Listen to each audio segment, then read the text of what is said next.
You're listening to the Jesus Culture Sacramento Message of the Week. We hope you enjoy this teaching from Pastor Banning Liebscher. For more information on our church, visit jcsacramento.com. If you have your Bibles, you can get them out. Mark chapter 3. We are in the middle of 21 days of prayer and fasting. We're a little over the week. We're just under 14 days or so. If you have not jumped in yet, jump in. I am convinced that God will give you credit for all 21 days, even if you do only 11. I just think God's that type of God. He's gracious that way. So just jump in. Even if you're like, I didn't do it, I wasn't sure, man, jump in. Jump in, go to the website, jcsacramento.com/fast, find different ways to fast, jump in, come to the prayer gathering tonight. We're right in the middle of this thing. And I really do believe there's something powerful when there's a season of concentrated and focused corporate prayer together. And just really great testimonies and reports coming out of that. And again, our goal, though, is that it would just not be a season of prayer or a moment of prayer, but that it would be a lifestyle of prayer, and the water level would really rise around here around prayer. 2 weeks ago, I kicked this thing off by doing a sermon called A Life of Prayer, where I talked to you about this issue that I think if you're a believer, you have a desire to pray inside of you. We're following Jesus. His example was prayer. And really, the profound aspect of prayer is that the Creator, God Himself, is giving us access to Him and His resources through prayer. It's profound. It's mind-boggling to think of that. And most people say, hey, I want to grow in my prayer. I want to have a life of prayer, but don't know where to start, get hung up. It goes in ups and downs and seasons. And so what I talked about was just 6 things on how to establish and sustain a life of prayer. And they were just simply this. It was ask Jesus to teach you, which if you ask Jesus, He'll teach you how to pray. The disciples asked Him and He taught them. Walk with the Holy Spirit. He'll empower you to pray. Find your rhythm of prayer, season and personality, just talking about finding out who you are and what your rhythm of prayer is. Commit to the long haul. There's nothing you're going to do that's going to be established if you're committed just short term. You've got to be committed long term. Understand the power of distractions. Pray, which the best way to learn how to pray is just pray. Just go pray and you'll learn how to pray. And the last one today, I'm going to add one more, and this is going to be part 2 of that sermon, is I'm going to land on this one right here, which is this: intimacy. Intimacy is a key ingredient if you want to sustain a life of prayer and if you want to grow in your current life of prayer. It's huge. Prayer is both birthed from and sustained by intimacy. Intimacy is an ingredient that if you remove or replace, you will not be able to sustain a life of prayer or grow in it.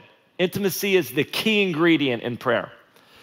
The word intimacy simply means this: close familiarity or friendship, closeness. Now, let me show you this in Mark chapter 3, verse 13. This is about Jesus. He calls his disciples, and it says this: and He went up on the mountain and called to Him those He Himself wanted. And they came to Him. Then He appointed 12 that they might be with Him, and then He might send them out to preach and to have power to heal sicknesses and to cast out demons. When I say that intimacy is a key ingredient, the first ingredient in prayer, I would probably say that it's the first ingredient in your Christian life and a key ingredient in your Christian life. When Jesus called the disciples, He called those that He Himself wanted, not first to send them out to preach and to have power to heal sicknesses and cast out demons, but first to be with Him. When Jesus called the disciples, He called them that they might be with Him. Closeness and friendship and familiarity and intimacy with God is the first, foremost, key ingredient if you're going to sustain a life of prayer and grow in that. The language that has been used for us relating to God is both friends and sons and daughters. That we can relate to Him as a friend and we can relate to Him as a father. This is very important because many people in their Christian life, it's why God is working so hard at breaking down false misconceptions about who God is.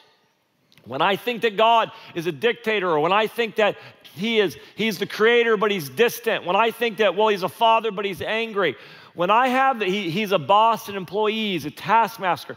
When I have these views of God, right, then I can't connect to him properly.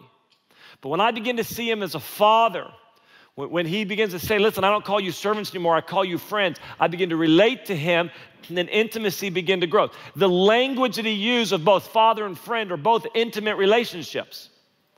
I have friends that I intimately know them. I'm drawing close to them. I'm becoming familiar with them. As a father, somebody that I'm intimately connected with and drawing close to. The language that he uses for us is intimate relationships. And that ingredient of intimacy in your prayer life and in your Christian life cannot be removed and it cannot be replaced if you want to somehow get what you're going after. We try to replace it. We try to either remove it or we'll replace it. I don't know if you've ever baked, but you can't remove or replace ingredients at will. When I was a sophomore in high school, I stayed home from school one day. I was sick. I guess I was sick, but I was not sick enough to get bored. I called my mom about halfway through the day. I said, Mom, I'm bored. And my mom makes a chocolate chip cookie that me and my sister and our family just love. It's our favorite cookie. She's been making it, since I can remember. So I called her. I said, Mom, I'm bored. I want to make chocolate chip cookies. She said, it's not that hard. The recipe's in that drawer and just get, where the ingredients are. I said, okay. So I'd never made them before. So I go and I get the recipe out and, first step, first ingredient, 2 cups of flour. So I look around and I find the flour. It's up in the cupboard and I get it down. It's in like this big Tupperware container. Take the lid off and put 2 cups in this bowl. And then it's eggs and whatever else, eggs and vanilla and sugar and milk. And so I'm mixing it up. It's all looking good. I put a little ball, I put it on the baking sheet. I put it in the oven. I wait however long. And when I open the oven, I'm kind of surprised because my cookies don't look like my mom's cookies. Like my mom's cookies are these like light, fluffy, golden brown. My cookies were like flat, really thin, crunchy, dark, and when I took a bite, really salty. And so I call my mom. I'm like, Mom, your recipe's wrong. She said, my recipe's not wrong. I've been making cookies for, since you were born. I'm like, well, whatever, it's wrong. I just did it. I followed the instructions to the T, and your recipe's wrong. She said, it's not wrong. When we get home tonight, I'll figure out what's going on. So she comes home. She says, all right, what'd you do? I said, well, it's not that hard. 2 cups of flour. So I took her over. I said, I got the flour.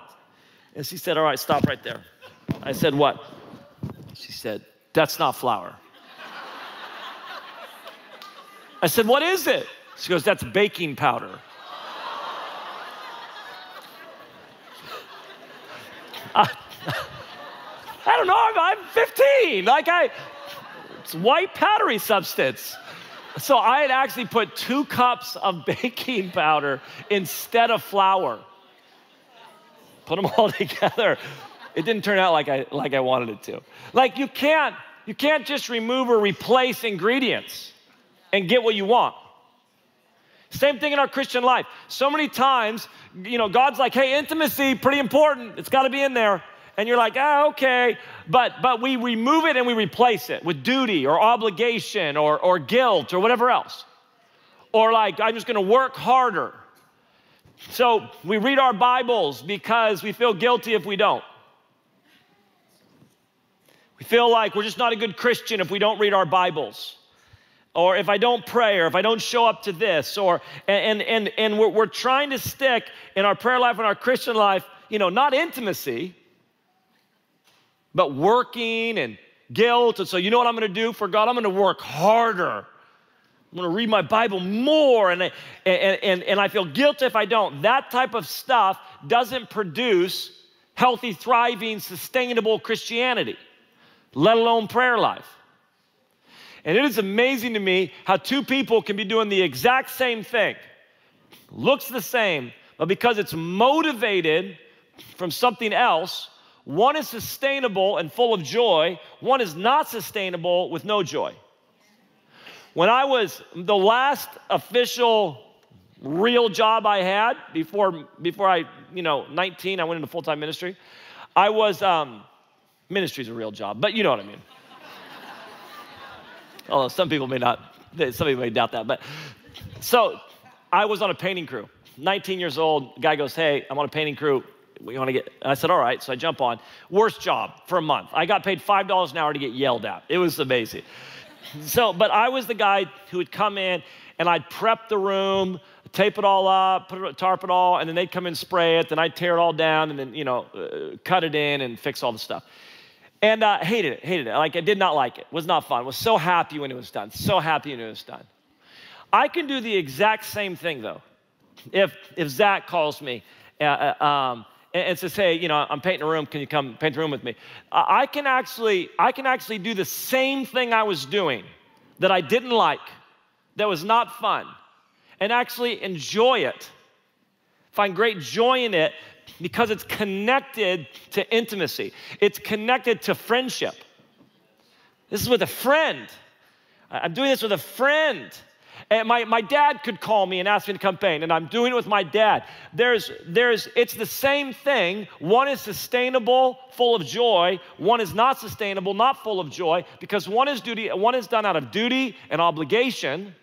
I have to do this. I'm getting a paycheck. I don't really want to, but I'm getting a paycheck. And I can do the same thing for free, but find great joy in it and not want it to end because it's connected and fueled by intimacy, friendship, rather than duty and obligation.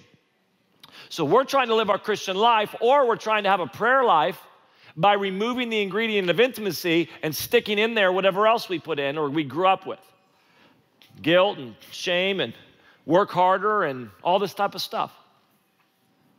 And intimacy, that thing of like, I want to be with you, and I want to know you as a father, and I want to know you as a friend. Our goal at the church is get you engaged. We talked about this. It's encountering God, empowering people, engaging our city. I want you to engage. I want you to engage what God's called you to, the things in your heart. Engage your city, engage your neighborhood, engage your workplace. I want you to engage the cause of Christ in the earth. But engagement is connected to responsibility. Responsibility is connected to intimacy. Intimacy leads to responsibility. Responsibility ignites engagement. When Jesus says, I've called you not to go right now. I've called you not just to go lay hands on the sick and preach and have power. I've called you first just to be with me, because that ingredient is the most important ingredient. That ingredient leads to going. That ingredient leads to engagement. This is the natural flow of any type of intimate relationship, whether it's marriage or friendship or kids, whatever it is. That when I got married to CJ, and I'm beginning to get to know her, and I'm hearing her heart, and I'm finding out what's on her heart and what she's passionate about and her desires, that her heart begins to move my heart. Her heart becomes my heart. The things she cares about, I care about. Maybe I didn't care that much about those things before we got married, but as I intimately get to know you, your heart now becomes my heart. I care about what you care about. I'm moved by what you're moved by. Same thing with friendship. Same thing with kids. There are some things you could care less about until you had a child, and that child loves that. Your kid loves something. All of a sudden, like, I love that now. I'm connected because of intimacy. Intimacy then begins to connect our hearts. As a church, we actually support some ministries and individuals monthly. We've gotten behind some people, and one of a bunch of them are simply because it was friendships where their heart began to be my heart. Two of them. One, his name is Andy Bird. He's been here before and spoke. He's a missionary with YWAM, and he is both going and raising up people in short and long-term missions who are going to reach the unreached people groups. They're going into some of the most closed nations, some of the hardest to reach areas, these regions where literally people have never heard the name Jesus. They know nothing about the gospel story, and he's raising up missionaries who are living there long term and going. And so, man, I remember as I became friends with him, he was just sharing his heart for this and the stories. And man, as he shared, I was just like, oh, man, my own heart started coming alive. Just like, I don't know if I've ever really had a passion for that. It's good, right? I know it's good. I can go like, yes, but becoming friends with you has affected and changed my heart, and we just want to support that. Like, we're involved now. We're sending teams and giving money and all of that because being friends changed my heart. Same thing with this guy. Hopefully you'll be able to hear his story a little bit. A guy named Randy Bollinger. He'll actually be here doing some stuff in the afternoon at our conference. Randy Bollinger, he's a pastor in Kansas City, but he started an adoption agency in Kansas. And his story, it's so profound, it so moved my heart. He was part of a ministry that was praying for the ending of abortion in America, and they were in D.C. and they'd go in front of the Supreme Court and they were just praying for that to end. And somebody who was pro-abortion had, said, "Hey, what happens if your prayers are answered? What are you gonna do with all the babies? What are you gonna do with all the kids?" And he was really taken back by it because he didn't have an answer. He didn't know. They have 5 kids, natural-born kids. And he just went back and they just began to pray and they said, "We got to do something about this. We're going to adopt." And so they adopted and then they adopted again. They've adopted 5 more kids. They have 10 kids. Yeah, he's 50 years old. They've got 10 kids. And he shares this story of his process and what God was doing and his heart for the church to engage this issue of the orphans and foster kid and adoption and all this stuff. And I'm telling you, as we become friends, my heart's just so become alive for this. And I'm like, yes, I want to get behind that. Like it's this type of thing. Like, as you draw close to somebody, their heart becomes your heart. It's just the natural flow of intimacy. So as I begin to draw close to God, as a father and as a friend, his heart becomes my heart. I begin to care about what he cares about. I'm moved by what he's moved by. I desire what he desires. This is even the issue of many of you in this room, and you feel a little guilty about it. You don't have a real deep passion to see people get saved. Like, you're like, it's good. I know it's good. But rather than like that guilt or manipulation or pressure or like you're a good Christian if you do this and you're a bad Christian if you don't do this, it's just simply just drawing close to God in intimacy, because the Bible says that he desires that none should perish. There's a desire on his heart. The key is not to like somehow work yourself up, work harder and feel more guilty, and it's just simply to draw close to him, to be with him, and his desire starts becoming your desire. And that heart, intimacy leads to responsibility, because all of a sudden, even with my own wife or friends, I have a sense of responsibility now that I didn't have before. And people that live with responsibility live differently. They just do. If you have a sense of responsibility for something, it leads to engagement, because people that have responsibility live differently than other people. They just do. And so if you can imagine, Eric and Kate down here are having a baby. And so pretty soon they're going to have a baby. And I don't know if they know this, but they're not going to get a lot of sleep in the first 2 months. And so you can imagine if I go over to their house at the first 2 months of their baby, like I have kids, and my kids woke up all the time.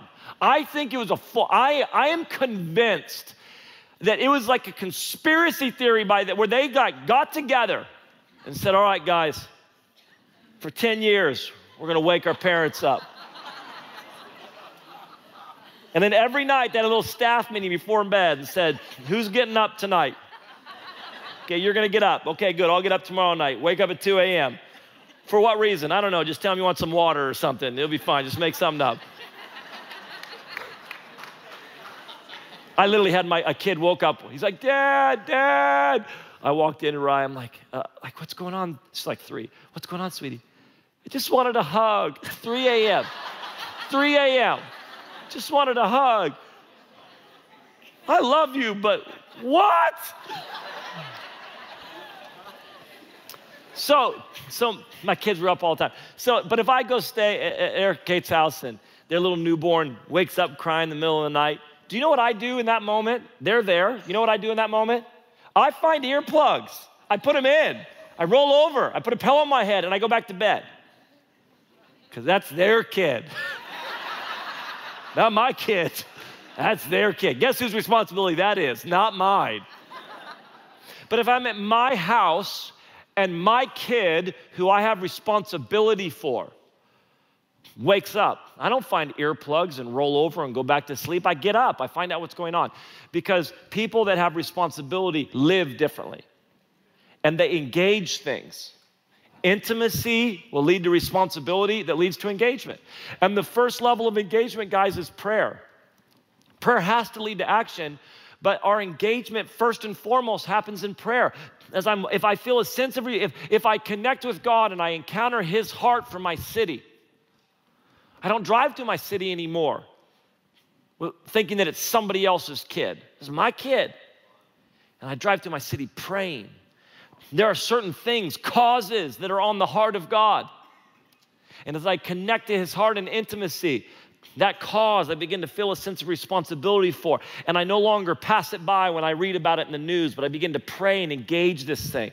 I get my hands dirty in it. I roll up my sleeves because there's a sense of responsibility that comes from intimacy. It comes from intimacy.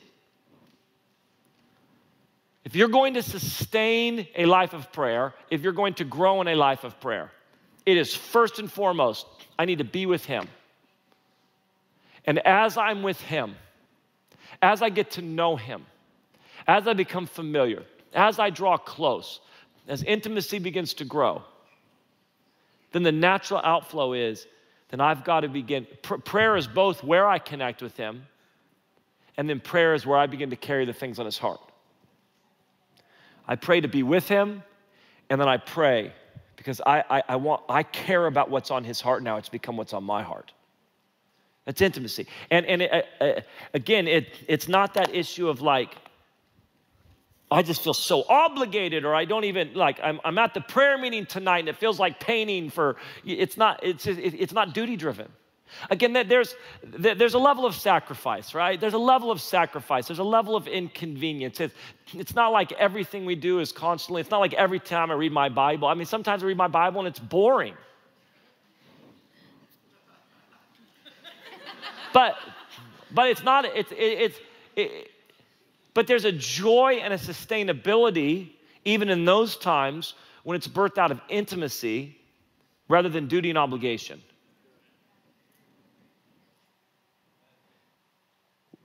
Next 2 weeks, we got 2 more weeks, and hopefully you got longer than this, but in your prayer life. But in the next 2 weeks, this is what I just say. God, I want to grow in my intimacy. And some of you in this room, you may be like, I don't know how well I do intimacy or not do intimacy. I just say, God, I want to know you as a father. I want to know you as a friend. I want to draw close to you as a father. I want to draw close to you as a friend. I want to become familiar with you. I want to draw close to you. I want first and foremost the ingredient in my life to be intimacy. That Jesus, you didn't call me just to go preach and have power and go do all this stuff. You called me first to be with you. And everything comes from that. Everything is birthed from that, including a life of prayer. And you'll find very quickly that prayer is no longer going to the principal's office. It's going to be with your dad. It's going to be with your friend, to carry the things that he's carrying, to engage with the things that are on his heart, to step into the authority God's given you through prayer. Thanks for listening to the Message of the Week. Hungry for more? Search Jesus Culture on your podcast platforms to check out more from our Jesus Culture Podcast Network.